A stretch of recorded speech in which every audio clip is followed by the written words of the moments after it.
and then Key. Hi, it's BTP and Kiki from Wave of Action UK with Matteo from Shoutout UK. We're going to be talking about topical issues, and today we're going to start first off with the new anonymous documentary, which is being screened at Parliament on the 16th of July. So, yeah. So, Matteo, how many takers for tickets you had? You had quite a few? Yeah, no, we've got quite a few on Facebook. I haven't actually checked recently how many because I've just got back. But from the Eventbrite, we've got about 50 odd. From the Facebook, we've got about 80 odd. We've got, strangely enough, we've got RT confirming attendance. They're going to come along and cover the event. And this might be slightly controversial, but News International are also coming along. Oh. I mean, Kiki got to do questions and answers. Yeah. So we're gonna have, and it's not just gonna be sort of the Sun and the Daily and what's it called? Their sort of the Sun Times and that, but it's actually gonna be the head of communications. Apparently, is coming from News International. They want to do the documentary, which is insane, but pretty cool. We've also got, It's hit quite big then. Well, yeah, I mean, apparently it's going pretty well. We've got quite a lot of different people quite interested. We've got The Guardian and Evening Standard as well, so they're interested in coming down, but they haven't confirmed yet, so we'll see. So there could be quite a bit of media attention from it, and we're planning to put out a pretty big press release next week. Do you think it's partly because of people now seeing it all over the media with like the anti-austerity demo? You couldn't miss it, 250,000 people in London. Do you think it's people taking more of an interest in what we're doing and knowing that the anonymous movement is a big part of it? I think so, but I think for them it's literally where the money is. Simply because the media make their money off news and make their money off of what's hot at the moment. So it couldn't be a better time for activists right now, because it's constantly hitting the media. The media now, is constantly doing these massive events, getting loads of people active, which catches the media attention. It's not something that they can necessarily ignore.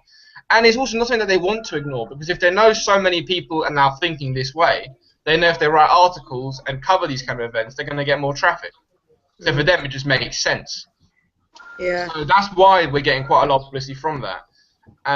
But yeah, no, it's definitely because of the numbers. Journalists love numbers, and the fact that many people turned out in London, and people like, my God, we need to start covering this stuff. Yeah. So that is exactly the reason why. Because numbers, as soon as you get numbers up, and as soon as you get big kind of events like that, or even Deepak going into Parliament, and especially you've got Greece, for example, days from falling apart. You do know there's an austerity demo started at 6 o'clock this evening in Trafalgar Square. What, sorry? In solidarity with Greece, anti-austerity demo this evening, 6 o'clock in Trafalgar Square as well. Yeah, so I mean, it was over 2K attending. I don't know how many will attend. But I mean, even if it is just under 1K or whatever, the point is that because there are so many of them going through, and this thing with the lawyers now as well. I mean, there's tons of these protests going on. The media know that is what people are interested in at the moment. That is what a lot of people are thinking about. So it makes sense for them to cover it. They have to. And plus, indirectly, they'll obviously make money from it, from traffic and all the rest of it. So it's sort of the perfect time to do all this kind of stuff, have these kind of screenings, to have these kind of events, because the media eye is looking at it. I have to say, a big success at the People's Assembly was the net poll, the anti-police surveillance. They were giving these out. They gave out hundreds, if not over 1,000. And you saw families with them. You saw like the baby in the pushchair and things like that, and then the parents walking along with them. So they just turned up at the protest, started handing them out. At the beginning, Charlotte Church was with us, and then she got a bit like, oh, this is Black Bloc, they're going to get us all kettled, and was telling everyone to move away from us. And I was like, no, hang on a minute, this is, like a protest against police surveillance, because they will be out today filming and, getting stuff when it's perfectly legal to be protesting. We're not committing any criminal act in protesting alone. And she kind of walked off. But then later on, when we were in the square, I took a series of photographs from the buildings, and they had all sorts out surveillance. They had great big cameras down on us. They had directional mics and things like that. There was the sound thingies as well. They had the data mining. Yeah, I'm busy. Data mining what? Sorry. The data mining. So basically, it was you know the 4 big things that were turret thingies that were stuck on the building. So basically, it's data mining, isn't it? It all is, that taking photographs, all taking photos, videoing the protesters. That's all. And it's like union meetings as well. They keep records on who goes to union. What?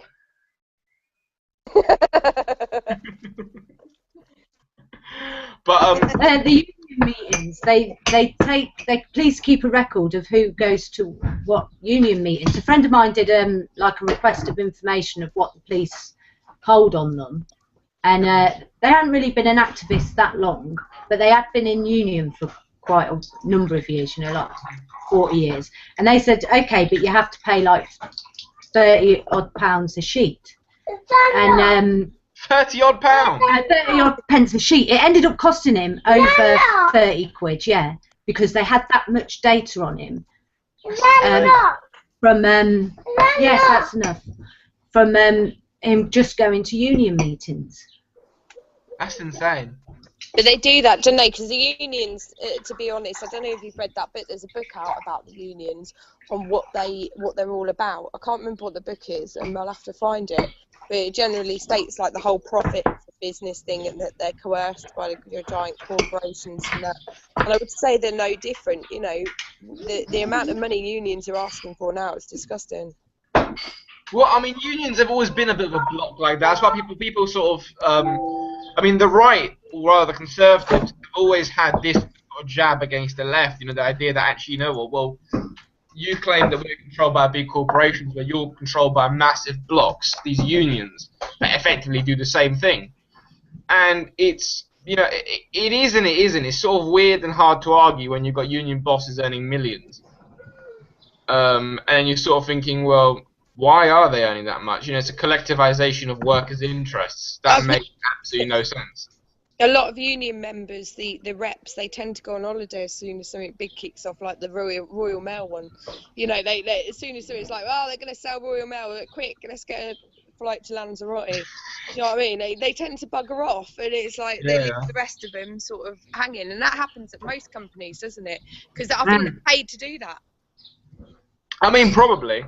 It wouldn't surprise me in that respect. It really wouldn't. It happens too often for it to be a fluke, really, I think. And that's the problem, in my opinion, with the People's Assembly, that it is too affiliated with Labour and the unions and that side of things, and they're a bit afraid to go far enough and to tarnish their public opinion, because it's not about public opinion, it's about getting change. But the thing is, they can't. I mean, that's the problem that they face, is that they can't, and that is the reason why Labour has been losing support for a lot of time, as opposed to all these other movements, because you see Labour and, well, what are they? Well, they're in pocket of the unions, because that's where most of their funding comes from. And you think of the way this society works, it works in the sense that whoever controls the purse strings, whoever has the money, effectively makes the decisions. And if the unions have all the money, then if Labour decides to do something against the unions' interest, the unions pull their funding out, or they threaten to, and then Labour has to keel over.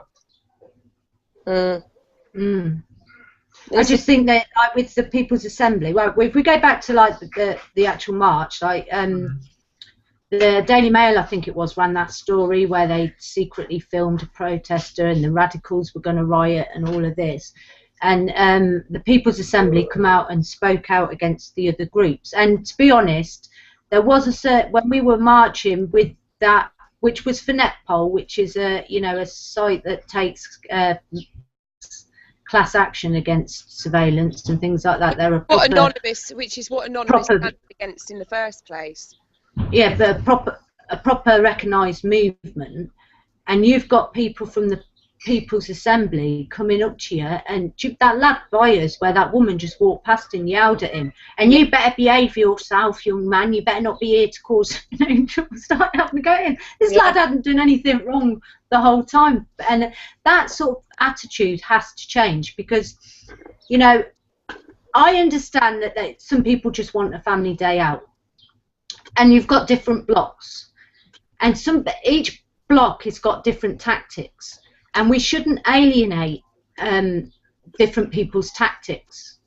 Do you know what I mean? We shouldn't single them out and go to the press and start having a go about them because we don't like their tactics, when we're all on the same side fighting the same fight. Because you might not like some tactics, but that tactic might work.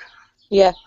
You have to give everything a chance, don't you? And you have to allow people, that's total freedom, isn't it? You have to, as long as they're not hurting anybody else or anything. Even you've got the anti-capitalist and things like that. They're only hurting corporations. They're only hurting bricks and mortar. It's not people. It's not even being hurt. And that is a whole... Hello? Hello? P? But no, you know, you are right in the sense that it all requires different versions of tactics, different ways of dealing with things. Yeah. I mean, and that is the point, that for any sort of revolution, any successful sort of movement, there have always been, you know, the grassroots activists that have sort of done the call it dirty work, you know, occupying buildings, doing all that kind of stuff. Then there have been sort of the political group of the political class sort of lobbying inside Parliament. And then there've been the financiers that got their monies one way or another, who then backed both sides. And then you've got other campaign artists that do it, you know, visually. You've got artists that do it through music or art. So then you've got this whole myriad of issues. And then you've got newspapers publishing their sort of version of events to promote these movements. So it has to be a society-wide issue. And at the moment, up until now, it hasn't been. You know, it's strictly been activists, of people that groups would. I mean, it's always been individuals that have been hit hardest by society. So people that have been trodden on the most, that haven't really got anything to lose in this current system. But to me, I don't think that's enough. You need effectively a majority of society to want change and move for it. And up until now, that hasn't happened. But now you've got Labour sort of moving more towards the left. You've got Greece, an entire country, their government standing up to, you know, the people with money, people with power. You've got the media like The Guardian that have been constantly supporting these kind of issues and constantly against austerity, mass surveillance, etc. You've got geopolitics that now is working in our favour with, you know, RT, for example, actively promoting these movements, actively promoting events, be it for Russia's own gain, who knows, but who cares at this point, because you've got their support.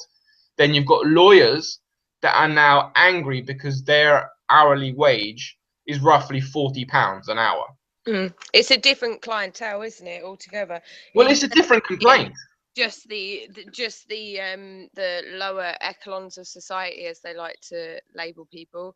It's now becoming people of all societies. It's been somebody's mother is always affected, somebody's child is always affected. There is always somebody in this system, you know, whether it's through education, disability, the social services, one way or another, somebody in somebody's family seems to be affected by these things. It's so wild scale.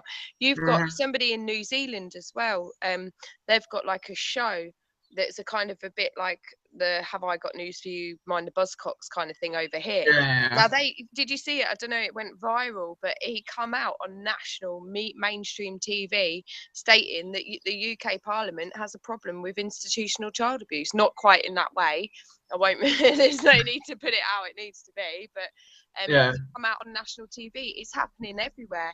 I think, to be honest, the call for a revolution is a little extreme, because the revolution's already happening. We're in the revolution. What we're seeing now, I do believe, is the end of the era of capitalism.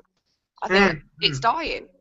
And yeah, I mean, the thing about it's like, again, if you look at, for instance, that idea of the lawyers, you know, for some people, actually for quite a lot of people, £40 an hour is a decent wage. I mean, most people. The thing is that you shouldn't. We shouldn't sort of denounce, these lawyers for fighting for more than £40 because that is their complaint, because they went in thinking that they would have had a lot more. Yeah. And now they are fighting for whatever it is. So whatever it is that makes you want to fight for a change, hell, whatever floats your boat, whatever wants to make you push for that, then by all means. And that's like what you said. Now you've got people from all parts of society. You've got bankers complaining. You've got corporates that earn quite a bit complaining because of different issues that are within capitalism, because the system is in effectively broken. And bankers and economists, people like that, are complaining not so much because they're not earning, because they're still earning loads, but because they're worried about a societal collapse in the infrastructure, the way this world is structured. And if that happened, you'd effectively have chaos and a lot more people would die. So effectively, you can see that there are people across the board, across different financial barriers, across different classes, that are effectively campaigning for this change. And Greece is a perfect example of a country that is on the brink, being pushed more and more by creditors, where democracy is saying, well, we don't want this. And yet people that aren't democratically elected are trying to force laws upon them, and there is an entire government there that is standing up saying, well, we're not going to force this on our citizens. And too right to them. So you've got this entire shift happening, and I think the only thing that worries me slightly is that academia is not pulling their weight, because we realistically don't have a good enough alternative yet. Like, there isn't something that we can say, let's abandon this and go for something else. We haven't really found out what the hell that other part is. One that's more for the majority, for everyone, because exactly. There is ideas, but it needs to be a majority for everyone, doesn't it? Exactly. And what worries me is that I don't want it to suddenly for capitalism to collapse, and we could then replace it with feudalism, or the rule of plutocracy. The rule of a small elite, which may happen. Or martial law, we have the military in power, which normally happens if you don't have a good enough alternative to replace what you've destroyed. I think a good starting point would be the universal basic income. As a bit of a breather. The universal basic income. Yeah, I think that having a fund for everybody and a basic, no matter what they do or how they are, I think that's necessary either way. I think you're right on that. That'd be a good starting point. Obviously, you could fulfil that by shutting down Trident and many other various things. It's getting it through. So I do think there are workable ways. It's just freeing the funds in one area and taking the funds away from the corporations and the donations away from the corporations and bringing them back into the public eye. I think it's definitely... I actually think, though, if you're doing a universal basic income, that the corporations, as they're using our land and stuff like that they should pay for it. Isn't especially as they pay for education like that? Where is that? Yeah. What? I think education. What? Sorry. There's a country that the corporations Finland. Pay for their education. Finland. Yeah, it's probably somewhere in the north. The Scandinavian countries are the way to go if you wanted to look for an alternative. I'd say. Well, I think that each country seems to have its own. Like you've got Iceland with the way that they're governed. That's a very good way to have some form of open democracy. It's almost like a democracy, isn't it? So you've got things like that, and then you can look at Finland for their education system, and Uruguay for the way that their governors are. Uruguay, look at him, he's fantastic. Who wouldn't want He's retired now. Yeah, I know. Shit, innit? I was ready to get my rubber dinghy out and row. I think we can learn something from other countries. I think Iceland did it. If you have, I think Holland's just tested the testing the universal basic income in some kind of project, and then if you had Iceland with their pots and pans, they did their own constitution, but the way they did it was that they got a group of people, and the people were from the start written out, you've got to do this by X time or until it's achieved, and if it's not achieved by the end of your 5 years, say, we get somebody else in to finish the job. So it took away the power and control. You know, you couldn't make it about you, because obviously ultimate power corrupts. You know, if you put somebody else in a position where they could gain power again, they might not be so willing to give it up. And then they ask the people, and the people, you know, through websites and things like that they've set up, feed their ideas in, and everybody's getting a say in what their constitution should be. And I think that's Iceland may have a few ideas that we could look at. No, I completely agree. I mean, the other thing I would say for me is that I think the first step, once the outcry of the people gets so much that they have to call an election, because let's be honest, as Conservatives, I'll be very surprised they last 5 years, and touch wood they don't. But for me, it's first of all, it's a step that Britain needs a constitution. We need to have that revolution that we've never had. You know, the removal of hereditary titles. You know, the removal of the House of Lords. The monarchy is, I mean, it's great that a family lasted that long, I guess. You can't have a democracy all the time you've got a monarchy. That's simple fact. Exactly. So, I mean, by all means, don't. Sorry, no, I didn't mean that. No, I mean, they, you know, I'm sure they're lovely people and all the rest of it. They've got a very, very, you know, they've got a huge wealth of history in their family, which is great. But not on taxpayers' dollar. How many deaths has their family caused? Paedophilia. Well, I mean, you know, I'm sure every family in the world. Canada, what? Killed millions? Maybe not millions, but there was that meme that went out, wasn't there? That how can a country like Great Britain call about immigration when they've colonised half the world? It's like, yeah. But I mean, for me, we owned 2/3 of it at one point. We did. We were one of the biggest empires in the world. The only one that was bigger than the British Empire, I believe, was the Roman. Actually, no, ours was, I think, bigger. I mean, the British one was bigger. Yeah. Pretty sure. If you don't slavery at the we'll same time steal as well. your children. But I mean, honestly, I think the first step would be effectively a written constitution, which outlines exactly what Britain's rights are, what the British people's rights are, and in that constitution, we got to ban public funding of political parties. I think every political party that has an MP should be state funded. A small part of money should be given yearly, which they can administer to use for their offices, for campaigns, because what that means is it's all a level playing field. You know, so Labour, Lib Dems, Greens, UKIP, Conservatives all have an equal amount of money to invest in a campaign, and then they can do what they want. The thing is, they are fighting quite heavily against this because of course they are. With the propaganda, I noticed on the say we go out and feed the homeless every Saturday without fail. We went out and fed the homeless on the Saturday last week. No, it was the week before. We went out and fed the homeless. And there was a armed forces commemoration day or something, and they were all round town, like trying to, you know, with the Union Jack all round town. Then we took over the town hall and we occupied the town hall and refused to move. And it just happened to be during another war memorial day, which kind of went a little bit. Yeah, it wasn't good, but it got a lot of attention for that reason. They wanted us out pretty quick.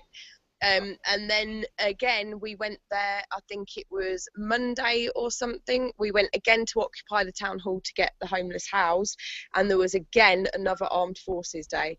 And then obviously there was Saturday. This Saturday just gone was the National Armed Forces Day. They are plugging it like it's hot. They are celebrating war like there's no tomorrow. They are shoving the Union Jack in people's faces non-stop. I think in the last 2 weeks I've seen more Union Jacks than I've seen in a long time. I can imagine. That's what it is, that plug-in. It's all that constant promotion of war and promotion of these people are heroes, when in reality, I mean, if you want to look at veterans... They're terrorists. Yeah. Sorry, but they are. Terrorists. I mean, you know, in the Second World War, you could see those people as heroes because they were actually fighting for the freedom of the British people at the time. You know, it's fighting for survival. Now it's more oil control. Yeah. Like contracted bodyguards for oil rigs. Yeah. When I went downtown with my kids and they had an armed forces day on. Huh? When they had an armed forces day on, and I was down there with my kids and I bet Mr. P loved that. Oh no, not at all. I went into the chemist and went to the the makeup that you can try, and I was writing. I had a summer dress on. I was writing one man's murder, one man's hero, another man's murderer, and just all these slogans around me. And then I was like, right, come on, kids, let's get back out there. And then they had this big wall where everybody could write things, draw things. And I was there writing loads of messages. It was supposed to be for the kids. You've got to love that. Hi, Patrick. Hi, Patrick. Hello there. How are you? We're all right. We're having a good gossip. All right. Yeah. Sounds good. Anything good? We were talking about the army. And the sad thing is, the people who come out of the army are the ones that are treated the worst. They're the ones who you die in Afghanistan. Your family might be kicked out for bedroom tax. You often end up homeless or with psychological illnesses and things like that. I wonder how many of them that wake up, when they get back and the harsh reality sets home when they're just dumped. If they stand with us, we've got a lot better chance. Well, yeah. Blocks with uniforms on. The trouble is that they're ultra-nationalist most of the time, and they have been successfully made into thinking that we can solve all these problems. The only reason why they were kicked out of their homes, the only reason why they were all these negative things happened to them is because of immigrants. That's why, for example, you get a huge amount of veterans joining UKIP or the BNP or something ridiculous like that, because they believe that these right-wing groups are the way to go. It's quite sad when you think about that, because that's how, again, being manipulated into thinking that just because some guy is slightly darker skinned than you, he's obviously an enemy and he's obviously stealing your job, when in reality that's all rubbish. But we get that on the streets a lot when we go and we go feed the homeless.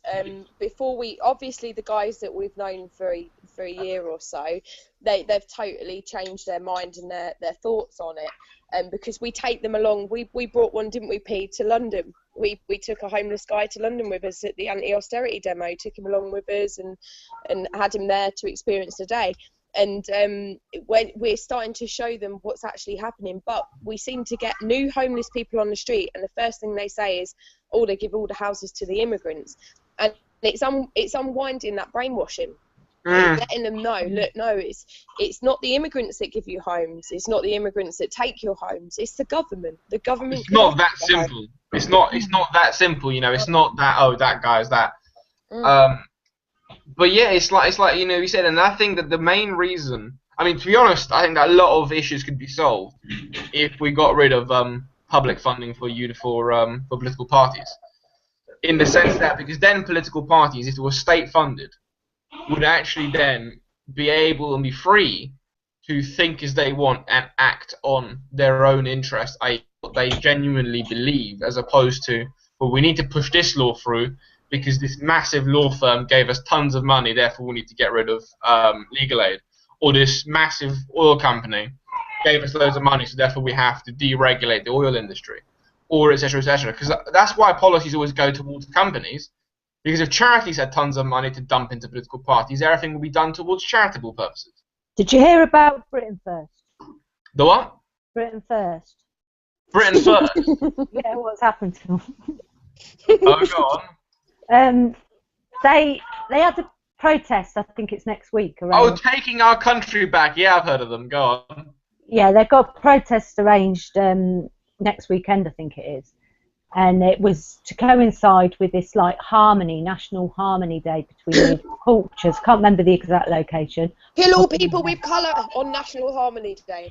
And they planned this big march, and the police arrested 2 leaders and issued them with injunctions which will ban them from marching, and they've had to try and get 30,000 for a legal case to pitch against it. So even if they do march, their 2 their leaders won't be marching with them.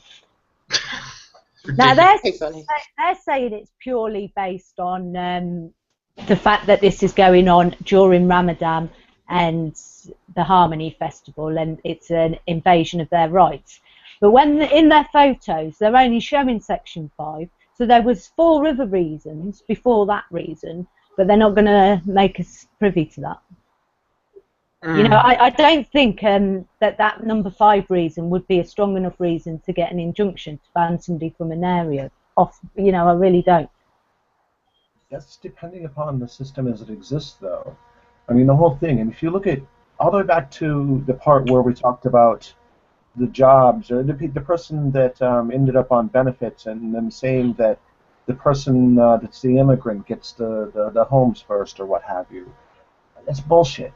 It's complete bullshit, because if you look at well, at least in this country, if you look at the numbers, there are more white people, people that identify as Caucasian, that are on, you know, whether you want to call it welfare or whatever the hell you want to call it, but that's the way it gets played out in real when you look at the numbers. And if you look at the situation where you take just the lobbying money out, or the bribery, whatever you want to look at it, directly from corporations to the political candidates, that's not to stop any private bribes of something, of a relative, or, you know, there's still many ways to go about that in a corrupted system. Corruption's corruption, no matter how you look at it. What people need to do is they need to start acting as one rather than being divided, because if you're at the bottom of the lump of everything financially, everybody's there to get together, no matter what fucking color they are. Okay? Oh. Yeah. Go. I don't know. I'm sorry. I agree with all those things. I really do. I just think that I think that the majority of the people got to look a little deeper than that and do something about the entire system, rather than to just work within the system in order to use the. But the system will always point its finger at anyone but themselves. You know, and some people will always listen to what they're being told, unfortunately. But I think also the trouble with sort of saying, well, let's not work within the system and change it, let's sort of rip it apart and start again. The problem with that is that if you don't have a concrete solution to what that new system is going to look like, you're going to end up with an autocratic government. Because somebody powerful is going to take control. Like if you look at the Arab Spring, for example, where they tried to effectively create a revolution, you know, to change the way the system works. They ripped it apart and had very little change. So then eventually, either the military or an extremist Islamic group took over. Or in the case of Syria, for example, there is nothing but something called Islamic State, which is a hideous movement. So my only worry about sort of ripping it apart and starting again is that we need to have, I'm not saying not, but we need to have a concrete, decisive plan of what that new system would look like. And that needs to come from the academic world, which frankly I think hasn't actually been pulling their weight, considering how much movement there is around the world for a better system. The academics are taking in tons of grant money. I mean, where are those billions of pounds and dollars going? But they haven't actually said, well, this is a book this is how we think the new system should look like. Because in the end, they're the ones that are studying this stuff on a daily basis. And the Zionist movement, they try to do that, don't they? There's already a blueprint, though. There's already a blueprint for this. If you go back to what Engels and what's-his-face wrote, Marx wrote, if you look at what they wrote, the basis of that, of the socialistic system in the way that they described it, depends upon a capitalistic system to feed off of for a certain amount of time until the people are able to take over, you know, the examples of the factories and things, and run them themselves. I think that if you're looking at complete change, it's not ever gonna happen unless you have complete catastrophe, that people are just gonna turn their backs and just walk away from it and here's a new structure. It has to be a sort of a gradual weaning off of it in a way, so that people are able to build something else that makes sense and fits within the existing structure while gradually phasing out the old structure. That's what actually has to happen. I don't think there's any other way to do that. But I think the transition stage has to be a hell of a lot different from the actual the ending phase, because the transition phase has to incorporate everybody in as such, whereas the finishing sort of like goalpost, as so to speak, to leave a small footprint on the earth and to be kind to everyone. That's going to take a hell of a long time to people, you know, for people that literally pulling dogs apart in different countries and still shooting people of different colours. It's going to take a hell of a leap, and the transition stage isn't going to be what everyone wants. I think that's what we've got to accept, is that we have to accept that some things that aren't perfect. I mean, the thing I would say is that, I mean, Marx and Engels, for example, talked extensively of capitalism and so forth, but actually, I mean, Marx, Karl Marx, actually talked very little about how a socialist or a communist society would actually look like. I mean, there are, for example, Lenin's interpretations of it, which were a little overboard, in my mind, in my point of view. Well, I mean, original of Lenin's text, for example, he was talking about a society where major businesses that dealt in resources, so for example, businesses that actually couldn't work under capitalism, because capitalism thrives on competition.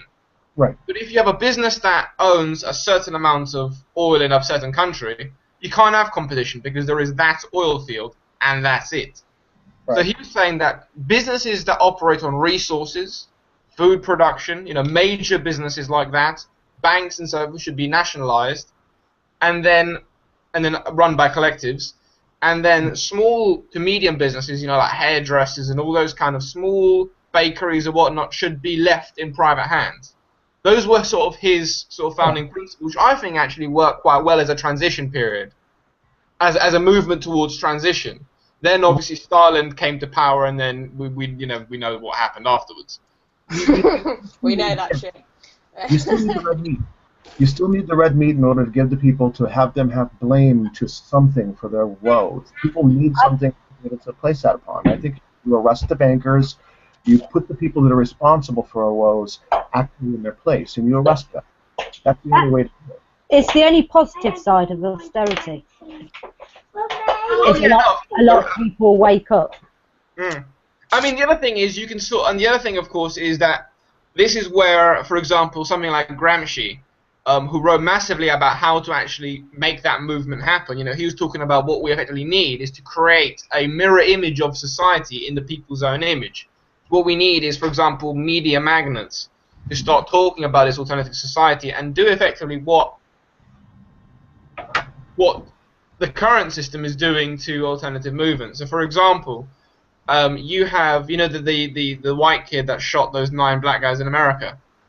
That was a clear terrorist attack by a white supremacist movement. Right. But the media are portraying it as some lone gunman that was clearly crazy in the head. It's not like that, though, because if he was a Muslim, it would be a terrorist attack. So we'd need, newspapers and media organizations to start actually saying, well, actually, no, it was a terrorist attack. Because America has an ongoing, effectively, there's got a race war going on that the government does not want to accept. American society is not prepared to accept, but there is a race war going on in there. And it has been like that for a long, long, long time, since the Jim Crow law days. Things haven't really changed. It's just been shoved under the map. I think it's got to be stated mass through the media that it's a race war and a class war that's going on mass in all areas, because we are just as guilty sometimes ourselves as activists. I've noticed a few people who are the same, where they're like, oh, look at them with their posh car, and they're sometimes we can't blame everyone for what's happened, but it is becoming a divide.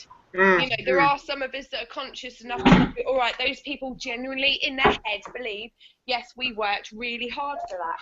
Well, it's easy to work really hard from it behind a desk, and it's easy to say that pensions you can work till you're 70 when you're behind one of those big fat desks. But if you're a labourer or you're a miner in the old days, that's just not going to happen, is it? You're not going to be able to work till you're 70 if your job is more laborious. It's easy to say when you're sitting there doing nothing. But isn't that the problem with the firemen? Is that they're trying to make them active till 60, and they're saying, well, we can't go into buildings carrying people out of it when we're 60. Yeah. But that's the point. Is that it's people like you said, Kiki. It's the idea of just because that person owns a Ferrari or whatever, that does not mean he is blamed for that system. It just means that he happens to be born in a wealthy family, and therefore he believes that because it's easier for him because he or she got that benefit. But like we were saying earlier, now you've got people that wouldn't normally protest or care about the way things are going, would normally vote Conservative, would normally believe in the system, protesting. Like, for example, we have lawyers in the UK going around saying that they're not gonna deal with legal aid anymore because they think a wage of £40 an hour is too small. Now, for some people, prior to that, £40 an hour was a pretty damn good wage. For a lot of working class people, £40 an hour is a good wage. But for them, it's not, and for them, that's an injustice. But that's because they live in a completely different class bracket to somebody else, for instance, that would. The thing is, they've built an upper means to an end, hasn't they? And it's the same way as everyone. Like, say, my mum and dad, you know, when they were together, they built up. They had a caravan. They had you know, holidays every year. They had that kind of thing. When they separated, they no longer had those things, but they were still living outside of their means when they separated because both of them still wanted those things. And it took a very long time for both of them to realise that, well, without each other, you can't have those things. And that would be the same for these lawyers. You know, they've got their long-term subscriptions and things that they're used to having that they're no longer going to have anymore.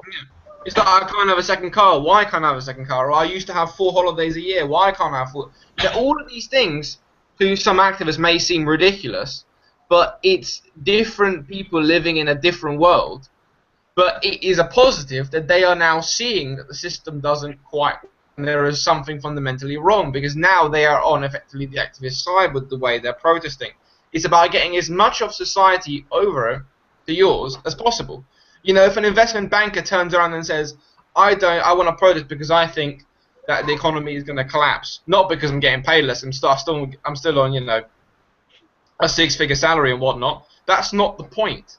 The point is that they are seeing what the activists are talking about. They are seeing what other people have said for years, and are now accepting it and moving towards that. You've got The Guardian, for example, constantly publishing stuff about mass surveillance, which you know, you never had a major paper ever support stuff like that. You've got Greece, an entire country, standing up to austerity at the moment. Again, see, never The Guardian is also standing up to the social services a lot, and the child forced adoptions a lot as well. It's definitely been putting articles more out about that as well. Well, The Guardian The Guardian now have really been going for it. You know, they're really pushing for this kind of stuff. Do you wonder whether it is possibly because maybe they're realising that because obviously they always want to pick the winning side, don't they? That's the way they are with politicians. If you notice, they back off for a certain amount of time when they know who's going to win. They're like, let's lobby this man because we're going to get all our funding from. Do you think it's possibly they're a little bit worried they don't know what way this is going to go now? Possibly. I mean, for me, it's, to be honest, as an activist also, I don't think you should care about why they are on the side of why they're publishing these articles. It just matters that they are. You know, I think it is that they're not entirely sure where it is. For me, The Guardian are publishing most of the stuff because they realise that's where their readership lies.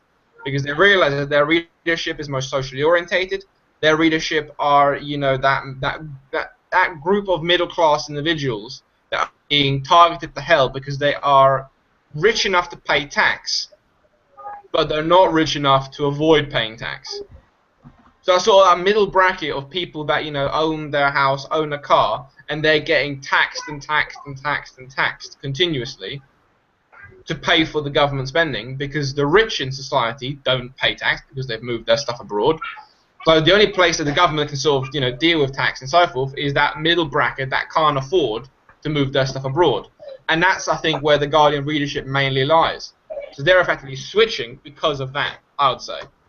Do you guys believe that privilege is a responsibility? You think what, sorry? Do you guys believe that privilege is a responsibility? Yeah. Privilege? Yes. The reason that I ask that is because there are many people in the middle class that are of substantial incomes that do have a conscience, do have a heart, and do have morals, and they do see what's going on. The benefit of those people, the way I see it, is that some of us are better at actually doing activism, direct action. Some of us are better at organizing things. Some of us are better doing our regular jobs because we create more with that in the form of income. Those people in the middle class that I think we see eye to eye with because of their belongings or their social stature, they can help in a different way because they have an ability to earn money the way that they do. They can help our movements collectively or individually for individual causes in order to help move our movements forward much quicker utilizing the cash that they have. I mean, I know that here in America we look at that aspect of fundraising and things a little bit differently than you guys do in the UK. But what do you guys think about that? I mean, as far as dealing with the class issue. Yeah, no, I mean, personally, I think that it's different people's skills need to be applied differently. Like you said, if you are a good public speaker and you're a politician, you shouldn't be marching in the streets. You should be in Parliament lobbying the hell out of other politicians. If you have a big audience online because you run a small news company or whatever, you should be trying to get stories of marches going on and getting them out as far and wide as you possibly can. If you are good at creating wealth and you're a banker with a social conscience, then you should be using the money that you make, because let's be honest, you make tons of it, to support some of these movements. Not only so yeah, no, I completely agree with you. I think if you have that opportunity, you have a responsibility, a right and a duty to actually help out in various different ways, the ways you can. I think not only that, but some of these people, and we including celebrities in this as well, these people are high in say like role model kind of areas. So what they put out and what they do has a massive effect on how especially the youngsters are thinking. These corporations, these businesses and things, it has a massive effect on it. So I think they do hold a hell of a responsibility to do the right thing. I mean, if they are, for example, celebrities, rather than money necessarily, what they should be doing is using their image to promote social change, a bit like Russell Brand, for instance. Where, I mean, not necessarily money, even though they do have it, but more importantly, they could push that information out there a lot better than, say, I don't know, a grant of a small amount of money would do, because of their, just natural following. Right. But that's utilizing that privilege in the way that they can, in the way that they can make the most impact, is to allow people to stand on their shoulders and to speak their voice out louder. I mean, and that's the importance really of independent media worldwide, is because it allows for the collective voice of people that are oppressed in some way or what have you, to have that voice be heard through a corrupted or a government that doesn't recognize them.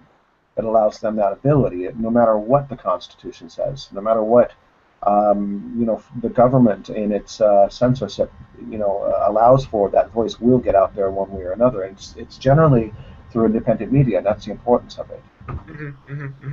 Yeah, no, exactly. But yeah, it's utilizing whatever method you have to the best advantage of societal change. Right. Because if you are, for example, the likes of Russell Brand, it'll be pointless for you to march on the street. Even though, I mean, it'll be good, it'll be beneficial to the people, I guess, and to the promoting the movement. But it'll be a lot better for you to, at your gigs, on social media in various different ways that you can, like he is, to promote those different movements. Because otherwise, it's almost like wasting your talents, as such, wasting that ability that has been granted for you because of another skill. You're funny, therefore you've got a good following because you're a comedian. Use that.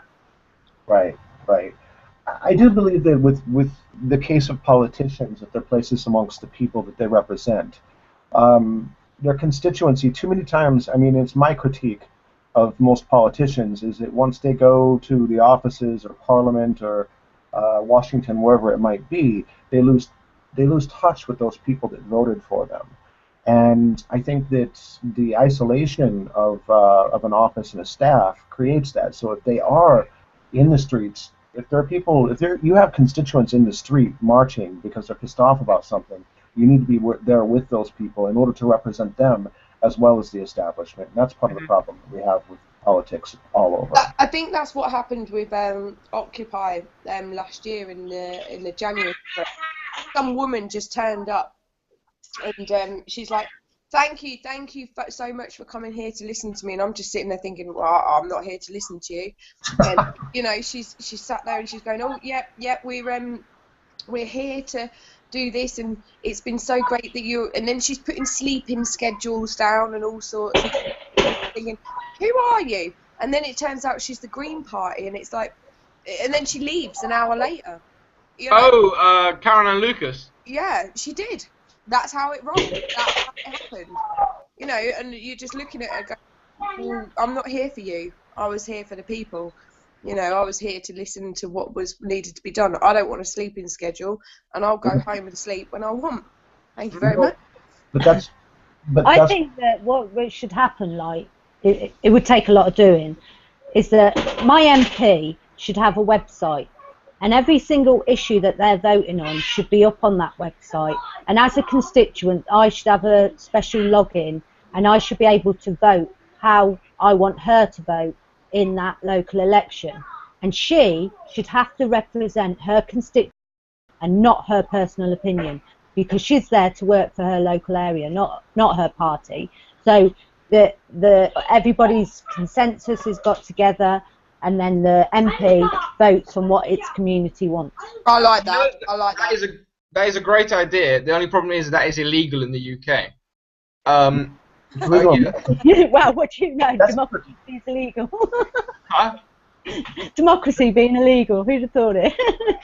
Well, seriously, because an MP, I can't remember. It was a Conservative MP actually.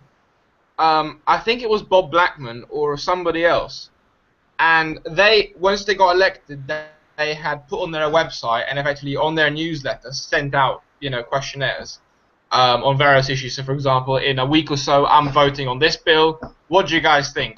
Yes, no, blah blah blah, etc. And I can't remember how it happened, but it hit the press almost immediately afterwards, because apparently, as an MP, you're not allowed to do that because you have to use your own judgment, which makes no sense because they elected you to be a mouthpiece for that part of Britain. But hey, so there is a law that actually stops MPs from getting advice from their constituents like that on a regular basis. Well, if the Conservatives taught me anything, it's quite easy to change laws for policies. You know, there's hope. But that's the problem, is getting that majority. But the amazing thing about, you know, the British Parliament is that if you have a majority of anything, you can paint Britain green if you wanted to. You know, you can make a law to make it happen. I think if you gave hope back to the people, and like you said, it was so easy to do, like online, that kind of thing. They need to take that law away. But I think if you gave hope to the people, they would definitely do that, and they would see a change. And I think a majority would actually vote. The people that cared, I think they would vote. But you know, I think you might get more people actually interested in politics if they thought that they were actually making a difference. I mean, imagine if your MP every a couple of weeks sends you over an email just saying, how do you think I should vote? And then you know that is effectively what that MP is going to fight for once that law goes through. You know, it's simple things like that actually do make, like you said, that do make a difference. I think a lot of it, though, is that MPs are, I mean, for example, that Conservative MP, if I remember correctly, then effectively fought back with that, saying that, well, what if I just say it's an opinion and it won't necessarily sway what I say? And apparently there is a loophole in that if he says that is he's just asking their opinion as opposed to asking how they should vote, then apparently it's okay, because it's not necessarily, you know, being direct impact on how they're going to vote. But what I think a lot of the problem is that a lot of MPs aren't elected because of who they are, but because of their party. So they feel like they have a lack of power, because if they suddenly do something, then their parties will go against them. They're going to get unelected, and they won't do anything. I think a lot of it is fear that they don't have people's backing. And I think that is the primary problem, because I think a lot of MPs would vote very differently if they knew that they weren't relying on corporations and their mainstream parties, but they actually had, you know, support. Wondering, you know, if somebody actually made a website where you could do that, where you could like get local opinion and compare it with what the politicians actually voted compared to what the constituents voted, how you could then look at it for when you're going to elect. You could look at your MP and think, well, they just blatantly ignore you. 9 times out of 10 on the vote, they've just ignored what people were telling them. The argument against that, I believe, is the crowd mentality. It's the mob mentality thing when it comes down to certain issues like the death penalty. When it comes down to things like that, they think that the crowd can make decisions that at some point might regret later on. Part of the reason for the non-counted actual direct voting system, where we have a representative sort of a situation more so than a direct vote. It's supposed to be a buffer with common sense, so that people are making a drastic mistake because they're angry about something that they don't do it, which kind of makes sense, but I don't know. Popular votes always made more sense to me to get people more invested in the system. Yeah, no, I think so. I mean, I don't know. I think if there's, you know what? How would you do the popular vote thing though on an online thing without having it be exploitable? Well, that's the problem. I mean, that's an immediate argument. Well, that is something that the internet is miles behind still. You vote. You know, like your postal vote. How do you know that the person's postal voting? Do you know what I mean? It would have to be along that sort of same line that to do with your registration to vote. I mean, look at Tower Hamlets. Maybe you get like a card that you could put in and it reads who you are. I mean, look at Tower Hamlets, for instance. You know, where people, where they were faking people's addresses to gain more votes. But it was a block of 4 flats, and apparently 100 people lived there, for instance. So it's easy to rig both systems. I just think that with regards to electronic voting or electronic ways of dealing with things, the government is always about 20 years behind the rest of society. And considering how new the internet is already, I mean, the government's way of dealing with the internet is terrible. Remember David Cameron's firewall, where it was so strong that not only did it block pornography, but it also blocked anything to do with sex education, all LGBT websites, so anything about gay, lesbian, so forth was blocked, all LGBT news was blocked. It was madness, and they had to get rid of it. It was blocked so bad that I think like Childline and SPCC, the kids couldn't access it. Yeah, no, it was all blocked because apparently it was, it was too close to pornography. But ridiculous. Free Mobile does that. But they do like political stories as well. If you go to an alternative news thing, you've got to prove that you're over 18. I borrowed somebody's Free Mobile because I wanted to check some news that was happening, and I went on it, and it was like restricted. Really? Yeah. Crazy, really, when you think. And that's ultimately what the government would like, is pornography and alternative news that you have to opt in for. Keep it away from the sheep. I noticed a lot of the animal rights videos are all kind of 18 plus as well, aren't they? Some of those are pretty gruesome, though. I mean, have you seen the one on the fur? Pardon? There's this one that takes place in China where they take, all the fur that you have on things? Yeah, I've seen that, yeah. The coats and things where you think it's fake fur, it's really not. It's dogs.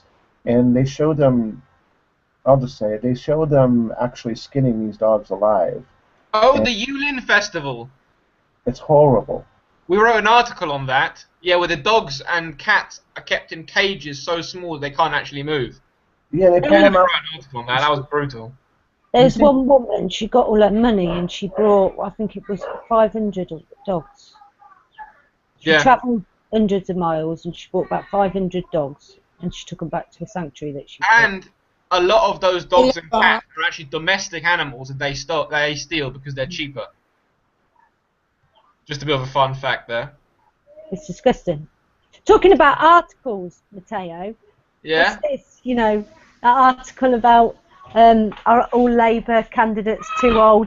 I'd like to see MPs under 40. What's wrong with people over 40? Is Matteo discriminating against age again? Yeah, age. Oh yeah, of course, always. Always. I wouldn't want a prime minister that was too young. I'd like a little bit of life experience, I think. No, yeah, I completely agree. I mean, all of our articles, for example, are completely unbiased. Yeah. And anybody can write as long as they're not talking rubbish, they're not slandering some racial group, and there is fact and facts in what you're writing about. So that's in the way of that. I mean, personally, I think that we do need some young people in Parliament because, I mean, it's like an old people's home at the moment. Yeah. I mean, if you look at the councils, for example, the average age is about 70. I mean, any good committee like that. What? That meme where they were all asleep. That's not. That was real. Yeah, I know. I was asleep. Yeah, I think any political structure needs to have representation from everybody in the community, young, old, ethnicities. I mean, one of the problems I think that we have in society, and the reason why we're sort of stagnating at the moment with regards to capitalism and so forth, is because of that lack of youth representation in politics. Because you think about it, you should have young people that bring in new ideas, new ways of looking at the world, and then you've got the older generations that bring in experience and balance that out. You know, so you've got new ideas and then experience saying, well, actually, that new idea might not work because of this reason, and then young people bring in new ways of innovating different parts of society. At the moment, all you've got is a load of old people that have prejudices and experience, but experience isn't necessarily always enough. You know, companies hire young people. Why? Because they have ideas. What about that woman in Scotland, isn't it? That girl in Scotland? Who? The young MP, the 20-something-year-old. Yeah. That's excellent. That's brilliant. And but why do we have to wait for Scotland to be on the border of leaving us? Let's get some young people in. Imagine her getting elected in England. It just wouldn't happen. Well, I think, to be honest, it's not just young people, is it? It's the whole selection process. You've got a representation of people from private schools. Oh, God, yeah. You know, don't represent, you know, anyone in my town apart from maybe the people on the outskirts that venture in every now and then. Yeah, no, I mean, even racial groups or women, for example. Exactly, that's what I was about to say. All of it. I'm just picking young people because that's just what the topic was at the moment. But you could go across the board of like wealth, all the rest of it. Go on, sorry. The different perspectives give us benefit of their wisdom from different places in life. You know, that's why we need men and women. That's why we need old and young. That's why we need black and white, yellow and red. We need all of these things from different perspectives, and we need people of different classes to be able to be involved with this as well. And this is where the larger problem is. It comes down to class. Yeah. I often think women as well tend to become more masculine and lose their femininity. Yeah, I agree. I agree with that. Against the masculine world, and they're less caring and compassionate as they could be. It's my personal thinking. They feel that in a male-dominated environment, they have to embrace the masculinity and become more cutthroat in order to fit in. And I think that that's such a shame. I think we miss out on a lot of maybe nurturing in politics. No, I completely agree. But it is about, you know, class, race, and all this kind of stuff does take it, because if you don't have that in society, all you're going to get is a society that's policy-driven, rich, middle-aged white men. Surprise, surprise, a bit like what we have now. That's what we've got. I mean, and that's the problem. We need diversity within our. It's not a surprise because those are the people in power. You know, it's not. It's just. It's money. Yeah. It's money. Sorry, guys. Don't worry, I'm gonna have to run, guys. But combating corruption. Bye. See you later, Matteo. I'll see you guys next week. See ya. Yeah. Have fun. Yeah, David Cameron said he was combating corruption. Yeah, right. That's like Monsanto overseeing the Food and Drug Administration in this country. It's like, come on. Monsanto was down on their shares, though, weren't they, this year? They were really down on their shares. They want to move to England. Yeah, they do. Yeah, I've heard that. Yeah. You guys could have Monsanto and GMOs and crops. It's such a bad move. You know, you got, I think, 4 places in Europe now have banned Roundup recently. You know, I can't see what, and most of Europe are against GMOs. You know, we have laws against GMOs. Why the fuck are they thinking of coming here? We don't like them. No, it's clear. Because politicians need money. Do you think it's because the UK is probably going to be the last one to fall? They've got all their dirty money in the back door, so everyone's like, quick, run, quick. I don't think the UK will fall. I don't think it's particularly overpopulated, and it's quite well aged and structured.